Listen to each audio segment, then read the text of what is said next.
Mr. President, before I speak to an amendment which is expected to be voted on later this afternoon, I want to take just a brief moment and thank my colleagues, the chairman of the Help Committee and his ranking member, Senator Murray, the work that they have done to knit together this compromise, and we all recognize that it is a compromise, is such an important one, and it comes at such an important time.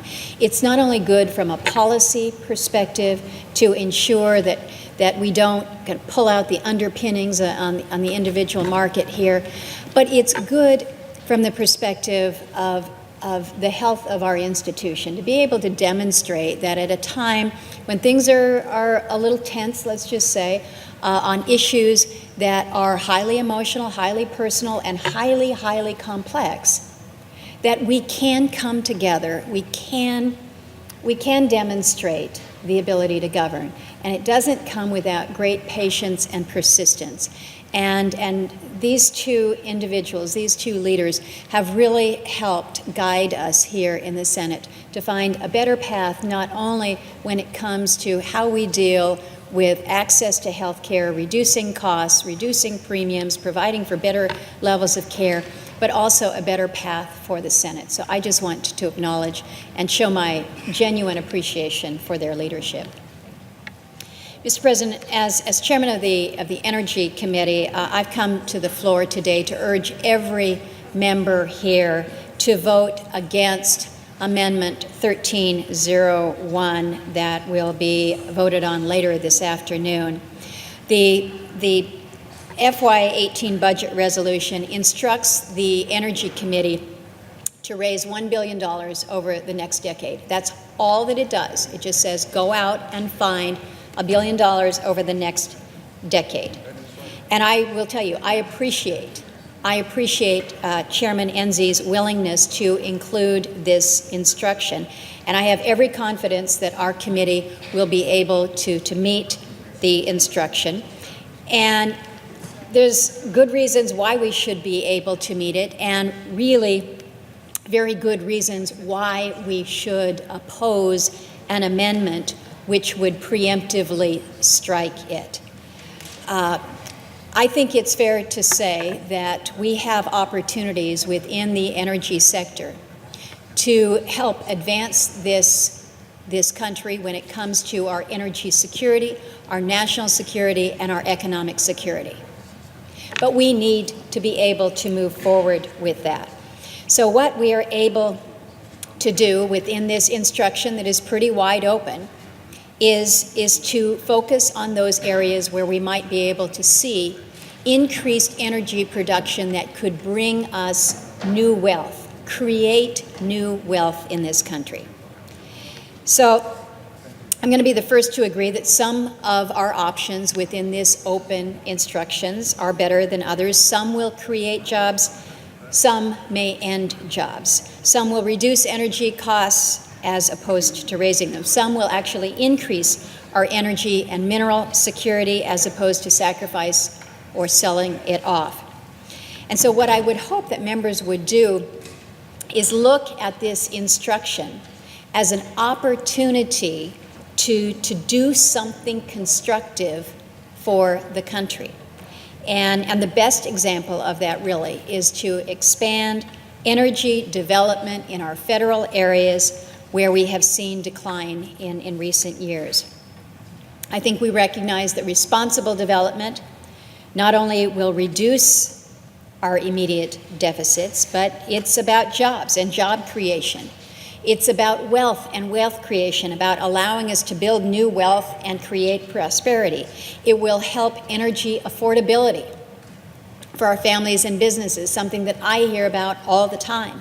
It will strengthen our national security and our competitiveness. And this is a point that needs to be emphasized over and over and over again. It's not only energy security, but it's national security. When we are vulnerable on other nations for our energy resources, there is an energy insecurity. But we also realize that energy production will ensure the type of growth that we need to finally begin reducing the federal debt, which is now over $20 trillion. But in short, what we will be able to do with this energy instruction is allow us to create new wealth. Why would that not be something that we would not all embrace? I think that the instruction will allow us to really see some enduring benefits that will be felt all across our country. And I think it's important to recognize and to state that this does not come at the expense of our environment. This is not an either-or proposition. Anyone familiar with modern development can recognize that just as the scare tactic that it is. And Senator Sullivan, my colleague from the state of Alaska, was on the floor earlier this morning, and he spoke to the outdated, the stale arguments that we have heard repeated on the floor and why we must reject them. Now, the amendment that we have in front of us, 1301, simply strikes the section in the resolution that would provide for the Energy Committee instruction. But the purpose perhaps takes it a little bit further in mentioning and bringing out the Arctic National Wildlife Refuge, ANWR. There's been a lot of discussion on the floor about ANWR already. Senator Sullivan, when he spoke earlier, spoke to the broader opportunities that we have seen in the Arctic with Arctic development in general. But I want to just raise a few facts about ANWR more specifically, since it's clearly been put out there for discussion. And as an Alaskan and one who has been part of these debates for many years now, not only here on the Senate floor, but in Alaska, we know what we're talking about when we discuss the issue of Arctic development. We know and understand what ANWR is, what the wilderness, where the wilderness area is, and what the 1002 area is. And I think it's important to put it into context. ANWR is an area of 19.3 million acres. It's about the size of the state of South Carolina. Included in this ANWR area is 8 million acres of federal wilderness.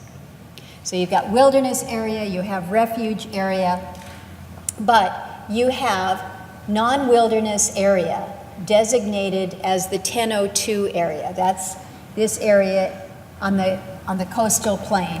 This is an area of 1.5 million acres. Delaware is about 1.3 million acres. But the 1002 area is what was specifically set aside under ANILCA that would allow for consideration for its oil and gas potential. So when ANWR was established, it was recognized that there were areas that were appropriate for wilderness, and there were areas that were appropriate to be reviewed and considered for their exploration and production potential. And that's what we're talking about within the 1002 area. But even within this area that was specifically set aside, we are not asking to develop all of the 1002. We are asking to develop just 2,000 federal acres within it, effectively 1/10,000th of the refuge area. So you can't see it, but that little red dot is basically what we're talking about. That's what we're talking about, and we can say this. We can say we don't need to do more than 2,000 acres in this 19.3 million acre area that has been set aside specifically for oil and gas production because of what has happened over the decades with regards to our technologies, how we have worked to reduce the footprint since Prudhoe Bay opened nearly over 40 years ago. Well pads on the North Slope have shrunk by over 80% in these intervening years. We're talking now about pad areas that are 12 acres in size, 10, 11, 12 acres in size. So we've reduced the footprint dramatically, but what we have expanded dramatically is the subsurface reach. The new technologies have allowed us to increase the ability to reach out under the surface to an area 125 square miles. 125 square miles. We have increased by 4,000% in the years that we've been producing, exploring, and innovating up north. The technologies that we use for exploration, Senator Sullivan showed the ice roads that we use that reduce, again, the impact on the surface and avoid the need for permanent roads. We use forward-looking infrared cameras to survey for polar bear dens so that we can avoid them. There was actually a story just this spring about a polar bear that was denning. We found where she was by using the technologies that we know and literally working around where that polar bear was until she emerged from her den with her cub in the spring. It's working with the technologies that we have to allow for the activity, but with minimal disturbance to not only the land but to the wildlife there. Caribou. We all know about the caribou up in the North Slope area, and what we have learned is that over the years, the caribou that occupy these areas have not suffered. In fact, they have thrived. When oil development first began, we were looking at herds in the numbers of about 5,000. Just this last year, the caribou herd is numbering about 22,000, and it has maintained steady and substantial levels. So when you understand what the 1002 area really is and what development would actually look like, it's not hard to understand why you have Alaskans' support. Over 70% of Alaskans support responsible development there. And I want to give you one of the best examples. Matthew Rexford is the president of Kaktovik Inupiat Corporation, KIC, which is a member of the Voice of the Arctic Inupiat. This is a group of community leaders from our North Slope. And he wrote a great opinion piece not too long ago explaining why he supports responsible development in the 1002 area.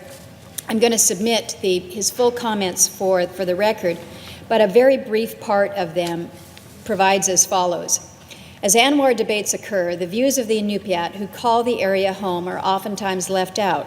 The wishes of the people who live in and around the refuge's coastal plain frequently are drowned out by people who live hundreds, even thousands of miles away, many of whom have never bothered to set foot anywhere near the Arctic. Well, today is a new day. And he goes on to speak as to the Voice of the Arctic Inupiat, which is members from across the Arctic Slope who have voted unanimously to pass a resolution supporting oil and gas development in the 1002 area. He goes on further to state, when oil was first discovered on our land in 1969, the Inupiat were worried of industry activities, and we fought hard for self-determination to protect our subsistence resources. So we fully understand the trepidation from outsiders, the fear that the presence of industry on the coastal plain of ANWR could disrupt wildlife and affect America's manufactured perspective of our land and our culture. However, we also have the benefit of decades of experience working with the oil and gas industry to implement stringent regulations to protect our lands, and the industry consistently has lived up to our standards. Prudhoe Bay, the largest oil field on the continent, located 60 miles west of the coastal plain of ANWR, has demonstrated for 4 decades that resource development and ecological preservation can coexist in the Arctic. The oil and gas industry supports our communities by providing jobs, business opportunities, and infrastructure investments, has built our schools and hospitals, and has provided other basic services most Americans may take for granted. Our region recognizes its importance to our local and state economy, and we believe that development can be done responsibly in a portion of the 1002 area. We are not alone. Well, I'm with Matthew, and a strong majority of Alaskans are, and these are the voices that we need to be listening to. My answer on this discussion is yes. Opening the non-wilderness 1002 area to development is an option to meet the instructions to the Energy Committee, but it is not the only option. But I will tell you it is the best option, and it is on the table. But we should be clear. Amendment 1301 is not a vote to open the 1002 area or to keep it closed. It's about whether or not this instruction should stay in the budget resolution, and it's about whether or not we're going to recognize the substantial benefits that await us, or whether we're going to ignore our future energy needs and once again wind up in a situation where we see prices rising, families hurting, and everyone is wondering, why didn't you act when you had a chance? I think we all recognize that we're enjoying some benefits of lower energy prices, and some have suggested here that, hey, we're all fine. We don't need to do anything. Few have even said that because we're exporting oil now, we don't need to do more for ourselves here. Truly an open invitation to ignore the supply side. And that's just a bad idea.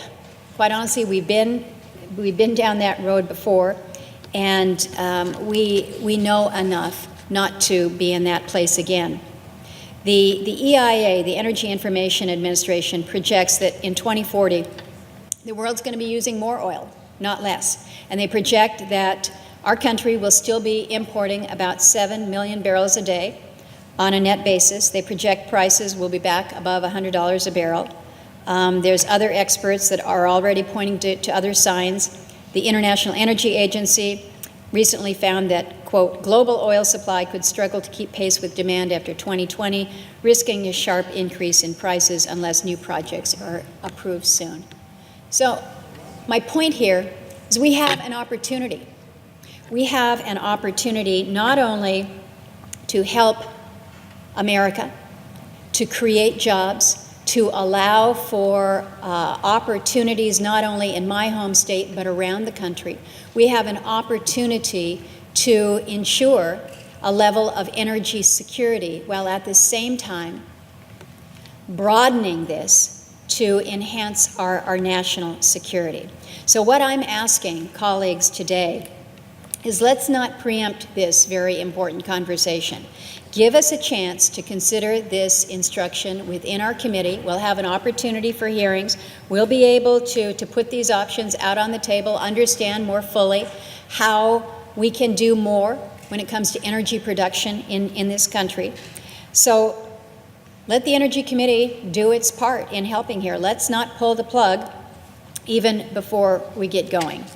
And I think given everything that we've heard here on the floor about strengthening our economy and protecting the middle class, making life better for people that we serve, we really have to ask the very legitimate question, why?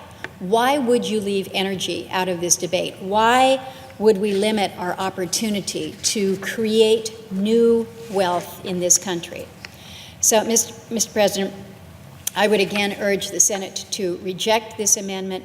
It would deprive us of a substantial opportunity to benefit our country and ensuring that we have great prospects and possibilities in front of us. The Energy Committee wanted to see this instruction in the budget resolution. I've got every confidence we can meet it, and so I would urge members to vote no on the motion to strike when that comes up later today. Thank you, Mr. President. I yield the floor.